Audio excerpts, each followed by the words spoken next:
Hey there, everyone, and today we are going to delve deeper into the shadow marches of Eberron.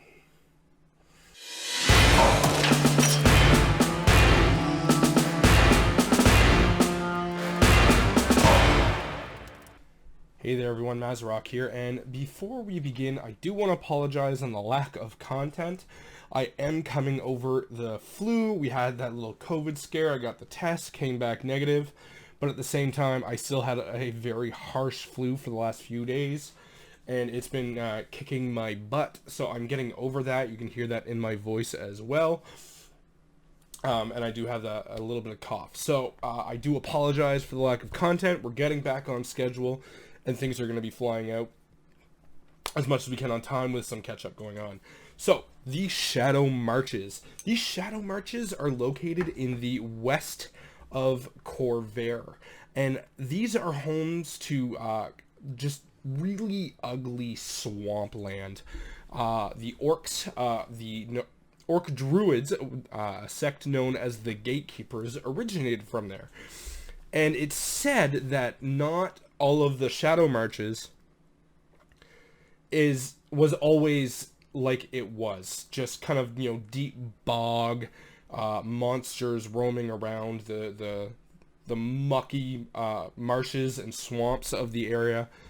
It was, said to be different. But what happened was the Delkir, a group of fiends, had waged a war in ages past, and a sect of orc druids known as the Gatekeepers locked them at bay, saving all of Corvair from this reign that the Delkir had, but in the process kind of transformed the land and made it ugly.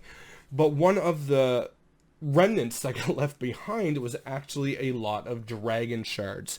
So as much as nobody wants to go visit the Shadow Marches, because it's really a deplorable, mucky, dirty place, there's a lot of riches. And not only there are a lot of riches, there's a lot of tombs where monsters were sealed away by those gatekeepers. So there's reasons for riches and adventurers to go in and plunder, and, hone their skills as well and things like that. So there's a lot of this is where rangers and druids could really have a bigger part in the story in. It's also very tribal and nomadic. There's a lot of the tribes in the Shadow Marches that, didn't even really know there was the last war going on. They tend to stick very much to themselves, stay within their little zones, travel around, of course, up the rivers and things like that. But they don't do civilization much. They rely on their mysticism and the magic of their ways and the druids and of the land and things like that.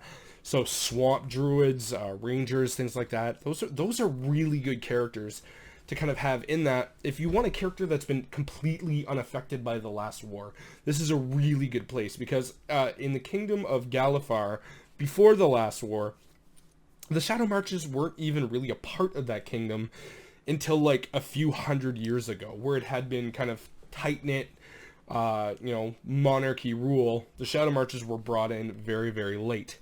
And then once the war came on, they didn't care. So you have a lot of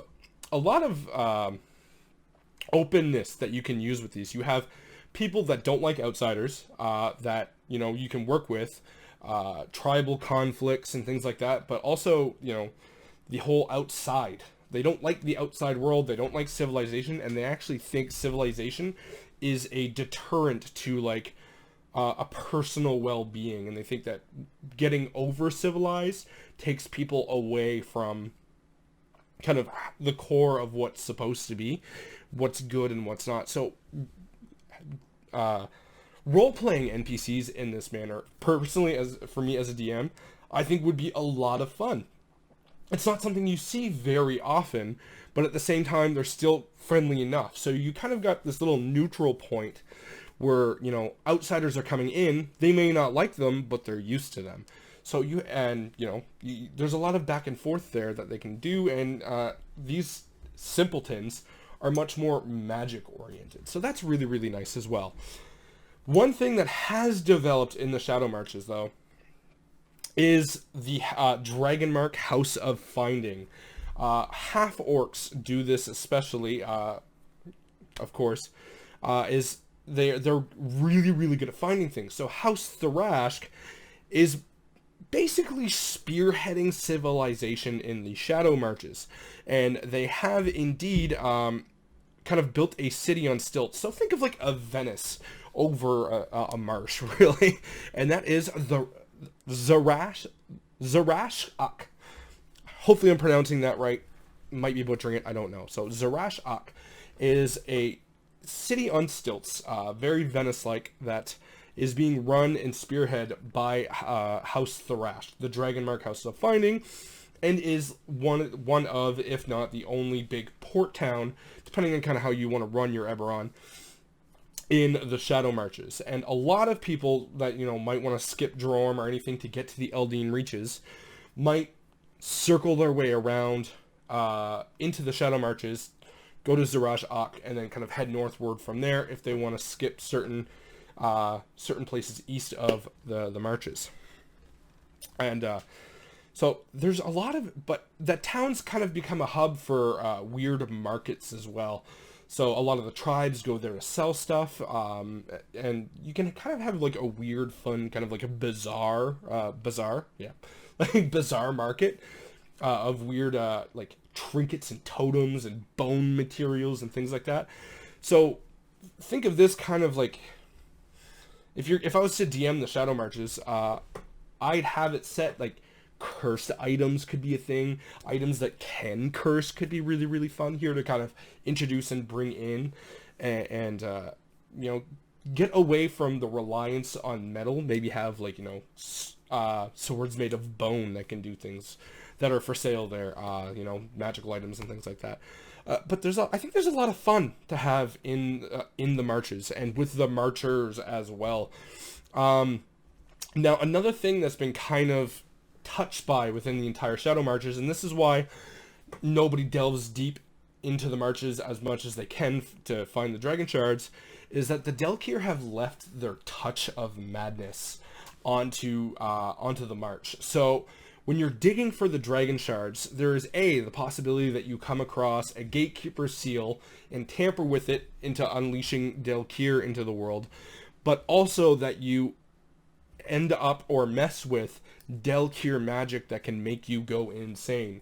And because of that, there are certain cults that have developed themselves inside the march that are kind of, some of them are innocent, just held by madness, but some of them have goals to bring the Delkir back. So you really have a kind of a save the world plot hooks here within an area that is completely overlooked in Corvair, I personally think. I've never seen an adventure take place in the Shadow Marches, and I really think, given everything I've just talked about, you could easily have a long adventure inside the marches with a lot of different varieties of things to do, and kind of intrigues and things like that to kind of pull from. So I really think if you're debating on having maybe a character made from the Shadow Marches, or perhaps running an adventure in there, I think it'd be a lot of fun. I just having done kind of my research through it and things like that, learning more about the Gatekeepers, which we will cover more into different sects. Now this is more of a kind of an overview of the nations, but that is also another point. The Shadow Marches is not a ratified nation by the Treaty of the Thronehold. They just are what they are. So that's a nice little tidbit for you to have. Aside from that, I am absolutely losing my voice, so we will end it there. Thank you very much for your patience. Next week, we will be covering the Lazar Principalities. I think that one's going to be a lot of fun. I stream on Twitch every Tuesday, Thursday, and Saturday at varying times. Check the schedule. Links in the doobly-doo below. Etsy shop is down there as well if you'd like to buy yourself any dice bags. Speaking of dice bags, I gave a dice bag away on stream every Sunday during the Rime of the Frostbane campaign. I had to cancel the last one. I had no voice. I do apologize, but being a DM with no voice is terrible. Come on by the stream, say hi. during those times as well. So Sunday is the D&D campaign. We've been having a lot of silly, horrific fun. And if you'd like to support the stream directly and get yourself a lot of Dungeon Master goodies and resources, join the Patreon below. Everything goes to helping a stay-at-home dad stay at home with his kids more often and work from home. So aside from that, thank you very much. We'll see you next week.